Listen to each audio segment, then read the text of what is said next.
তুমি হঠাৎ করে মহান হয়ে দেখাচ্ছ, তার কারণ আরেকজন মহান ব্যক্তিত্ব এসে তোমাকে বলে গেলেন যে আমি এখনো তোমাকেই ভালোবাসি। উনি যদি কথাগুলো না বলে যেতেন তাহলে বোধহয় তুমি এখনো আমাকে মেনে নিতে পারতে না, বলো? কি অদ্ভুত না? তুমি কিন্তু এমনিতে ওনাকে একদম পছন্দ করো না, অথচ আমার ক্যারেক্টার সার্টিফিকেট তোমাকে ওনার কাছ থেকেই নিতে হলো। আমার মনের খবর, আমি যে তোমাকে ভালোবাসি, সেটা তোমাকে ওনার কাছ থেকেই জানতে হয়। কি ভয়ঙ্কর হাস্যকর না ব্যাপারটা? তুমি যাকে ভালোবাসো তার মুখ থেকে শুনে তুমি বিশ্বাস করছো না, অন্য একজনের মুখ থেকে শুনে তুমি বিশ্বাস করছো যে সে তোমায় ভালোবাসে। ওই লোকটা হয়তো এই সমস্ত ইচ্ছা করে করেছে, মহান সাজার জন্য করেছে, কিন্তু বিশ্বাস করো আমি। তাই তুমিও এখন মহান হয়ে আমাকে আশ্রয় দিতে চাইছো? আমি বেশ বুঝতে পারছি, এইরকম ভাবেই বিভিন্ন মহানদের দয়ায় আশ্রয়েই আমার জীবনটা বোধহয় কেটে যাবে। তাদের কথা শুনলেই ভালো, তাদের কথা না শুনলেই খারাপ। তারা চাইলেই আমাকে জোর করতে পারেন, কিন্তু আমি চাইলেও তাদেরকে বাধা দিতে পারবো না। শুধু নতমস্তকে হ্যাঁ হুজুর করে যাব। তার কারণ আমি তো একটা মেয়ে, অপমানিত হওয়ার জন্যই তো আমি জন্মেছি। অপমানিত হওয়াই তো আমার জন্মগত অধিকার। এটা প্লিজ এভাবে বলো না। আসলে কি বলতো আকাশ, মেয়েদের না ছোটবেলা থেকেই শেখানো হয় মেনে নিতে হবে বা মানিয়ে নিতে হবে। তারা পুরুষদের দ্বারাই নিয়ন্ত্রিত হবে, কখনো বাবা, কখনো দাদা, কখনো হাজবেন্ড হিসেবে, আর সেটা না হলেই গন্ডগোল। ভালো করে ভেবে দেখো আকাশ, আজ তোমার কাছে ফিরে আসার জন্য যে লড়াইটা ইরাবতী লড়েছে, তুমি কি সত্যি সত্যি সেই লড়াইটা লড়েছো? না, কিন্তু তা সত্ত্বেও আমাকে তুমি গ্রহণ করবে কিনা সেই ডিসিশন তুমি নেবে। তোমার উপর সবটা নির্ভর করছে। জানো আকাশ, আগে আমি ভাবতাম আমি বোধহয় তোমার মধ্যে একটা খুব ভালো বন্ধু পেয়েছি, কিন্তু তারপর বুঝলাম না, তুমি সমাজের আর 5টা পুরুষের মতনই। না, তুমি ভুল বুঝছো। ভুল আমি আগে বুঝেছিলাম, তোমার কথা ভেবে, মেয়ের কথা ভেবে, বাড়ির কথা ভেবে, বাড়িতে ফেরার কথা ভেবে। কিন্তু তারপর ভাবলাম কি লাভ, এই ঘটনা তো আমার জীবনে আবার হতে পারে, কারণ মেয়েদের তো সবসময় পরীক্ষা দিয়ে যেতে হবে, তাই না?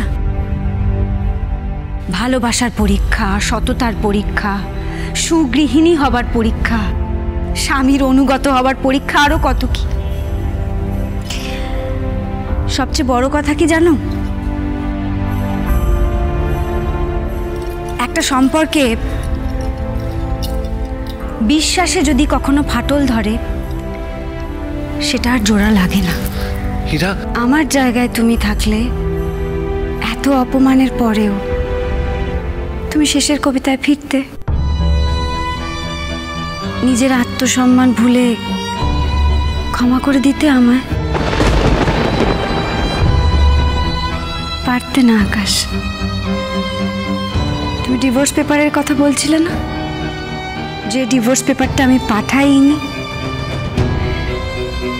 তুমি কিন্তু সেই ডিভোর্স পেপারটা সই করে দিয়েছো। আমি কিন্তু এখনো সই করে উঠতে পারিনি। আকাশ, আমার মনে হয় এই 5 বছরে সত্যি একটা দূরত্ব তৈরি হয়ে গেছে আমাদের মধ্যে। নতুন করে শুরু করার জন্য যে জীবনী শক্তি, যে বিশ্বাস দরকার হয়, সেগুলো বোধহয় এই অপমান অসম্মানের নিচে চাপা পড়ে গেছে গো। হীরা, হ্যাঁ গো, যে আকাশ একদিন আমার হয়ে সবার সাথে লড়তো, সে এখন আমাকে সন্দেহের চোখে দেখবে, এটা আমার পক্ষে মেনে নেওয়া সম্ভব না। তার চেয়ে আমি একা বাঁচব, নিজের আত্মসম্মান বাঁচিয়ে মাথা উঁচু করে বাঁচব, সেই অনেক ভালো।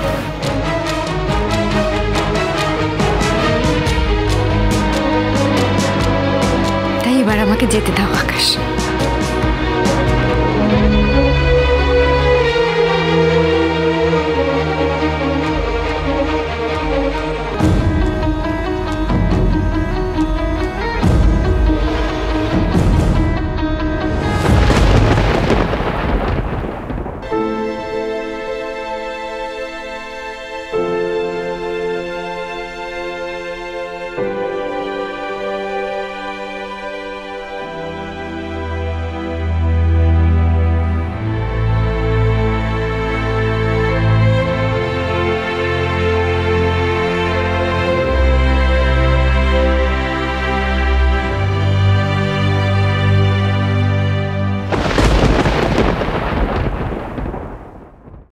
যত বলি নাই রাতি মলিন হয়েছে বাতি, যত বলি নাই রাতি মলিন হয়েছে বাতি, মুখ পানে চেয়ে বলে না না না, ও যে মানে না মানা।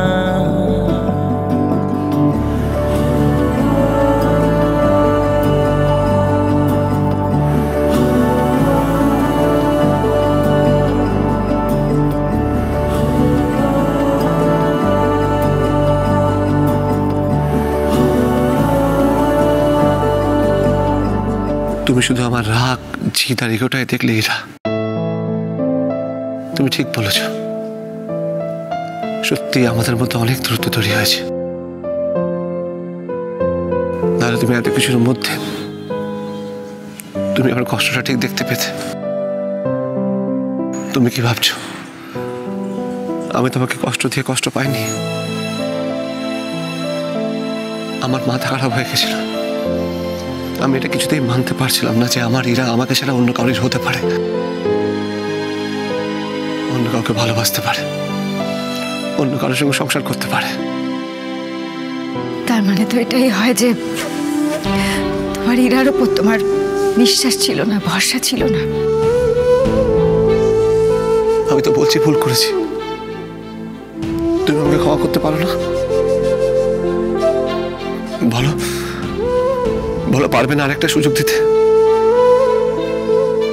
এই 5 বছর আমি কি কষ্ট করে জীবন কাটিয়েছি জানো? আমি শুধু তোমার জন্য ওয়েট করে গেছি, শুধু তোমার কথা ভেবেছি। তোমার জিনিসপত্র, তোমার স্মৃতি আঁকড়ে ধরে বেঁচে থেকেছি। তাই তোমাকে দেখার পর আমি শুধু ভেবেছিলাম আমি তোমাকে নিজের কাছে আঁকড়ে ধরে রাখবো। আর যখন সেটা হলো না, তখন আমার মাথা খারাপ হয়ে গেছিল হীরা। সত্যি সত্যি আমি রাগে অন্ধ হয়ে গেছিলাম। হীরা, হীরা, তোমার আকাশ এই 5 বছরে সে আগের মতো রাগী, রুক্ষ, পথ মেজাজি হয়ে গেছিল। তুমি পারবে আমাকে ঠিক করতে? তুমি বলো না, তুমি পারবে না? তুমি পারবে না তোমার ভালোবাসা দিয়ে তোমার আকাশকে ঠিক তোমার মনের মতো করে নিতে? হীরা ছাড়া আকাশ কিচ্ছু না, বিশ্বাস করো, কিচ্ছু না। আজ যদি তুমি আমাকে ছেড়ে চলে যাও, তাহলে আমি নিজেকে